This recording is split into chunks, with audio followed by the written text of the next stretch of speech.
반갑습니다. 여러분들의 계좌를 빛나게 해줄 광쌤입니다. 오늘은 월간 산업 테마 5월호에서 제가 이제 우주항공 편 작년 그러니까 2021년 10월에 분석해드렸던 것 이외로 추가적으로 올해 누리호 2차 발사가 또 예정되어 있어서 관련해서 좀 추가해서 다시 여러분들께 드렸습니다. 요약 부분은 항상 읽어주시면 좋습니다.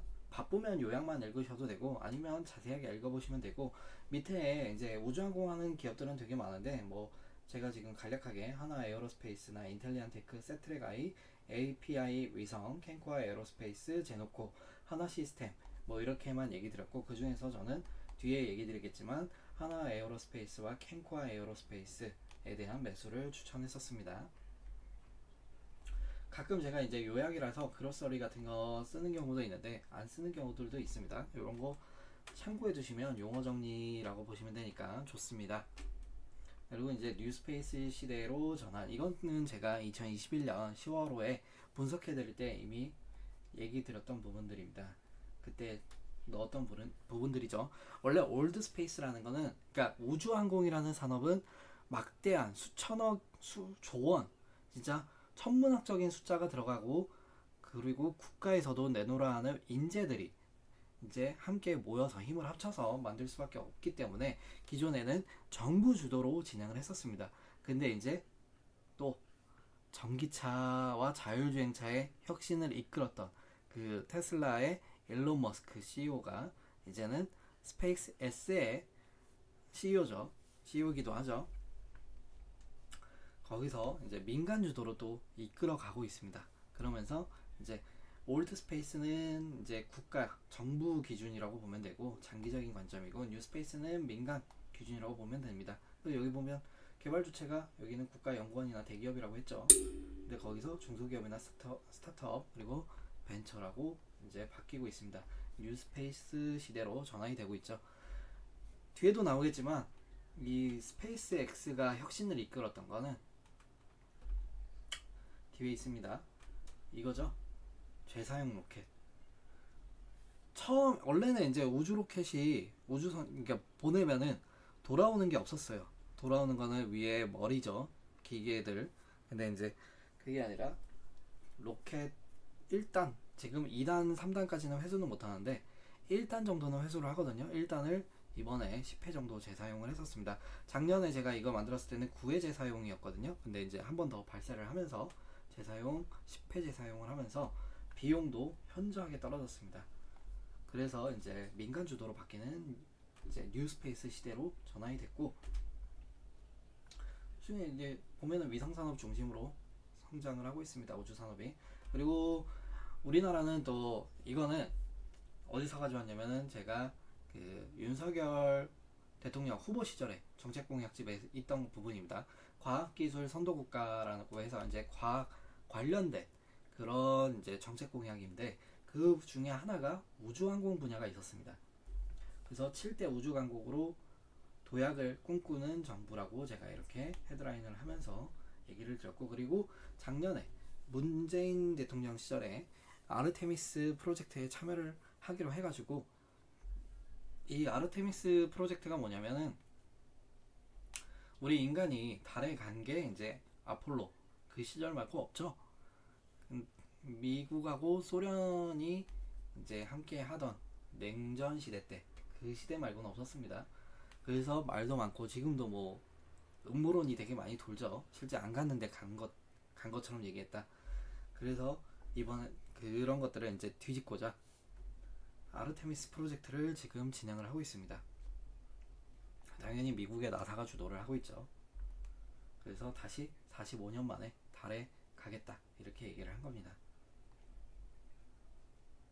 그래서 여기에 우리나라가 또 참여를 하게 됐습니다. 그래서 우리나라도 이제 우주 강국이 되어가고 있다. 그리고 제가 어디서 봤더라? 한번 그 허블 만환경 말고요. 허블 만환경 말고 이번에 쏘아 올렸던 게 있거든요.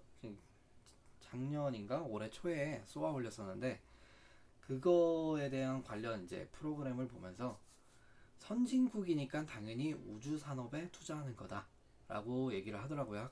그 관련 낸 사람이 그게 맞는 것 같아요. 우주항공 분야는 선진국가가 이끌어가기 때문에 우리나라도 이거를 한다면 아르테미스에 참여하고 같이 이제 7대 우주강국이 된다면 선진국 반열에 진짜로 오르지 않을까. 이미 선진국이긴 하죠. 하지만 우리나라가 선진 증시는 아닙니다. 그렇기 때문에 아직도 MSCI 같은 경우에는 이머징 마켓 신흥국 시장에 속하죠.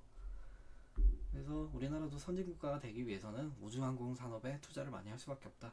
선진국가이기 때문에 당연히 우주항공 산업에 투자한다. 이렇게 보시면 됩니다. 그래서 중장기적으로도 봤을 때 우주항공 산업들은 괜찮습니다. 다만 이제 예전에는 국가 주도였다면 이제는 민간 주도로 점점 변하고 있다는 거죠. 이 재상용 로켓은 아까 앞에서 얘기 드렸었죠. 뭐 한국인공위성 변천사 이런 것도 제가 10월 후에 한번 다뤄드린 적이 있습니다. 그래서 이번에 한국형 우주발사체 누리호가 작년에 발사를 했는데 실패를, 이게 발사까지는 성공이죠. 궤도 안착엔 실패를 했습니다. 그 궤도 안착의 실패 원인이 이 산화제 탱크 내 고압 헬륨 탱크 보면은 이게 좀 여기서 문제가 생겨서 이제 궤도 안착에 실패를 한 거죠. 이것도 제가 자세히 여기다 써놨습니다. 분석을 해놨습니다. 그리고 이번에 6월 15일 이때 누리호 2차 발사 예정입니다. 근데 6월 15일이 발사 예정일이지 날씨를 봤을 때는 뭐 이후에 16일부터 23일까지였던 것 같은데요. 그때까지 이제 또 예비 발사 일정이 있습니다.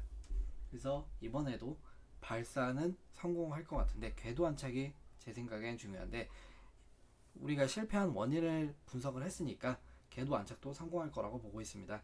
그렇게 되면 진짜 우리는 우리의 기술력으로 이제 쏘아 올린 거죠. 그리고 8월 달에는 달 궤도선 케플러가 발사될 예정입니다. 케플러 관련해서도 제가 자세히 분석해 드렸습니다. 그래서 관련 기업으로는 하나 에어로스페이스, 하나 기업이 참 대단해요.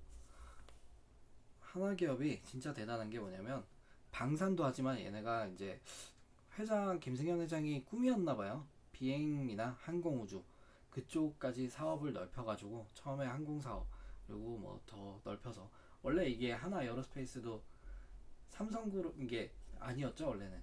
그러니까 삼성 그룹에서 항공우주 산업을 하다가 항공기 관련 산업을 하다가 그게 이제 매각이 되면서 하나 쪽이 하나에서 매수를 했죠. 인수를 해서 그렇게 키운 건데,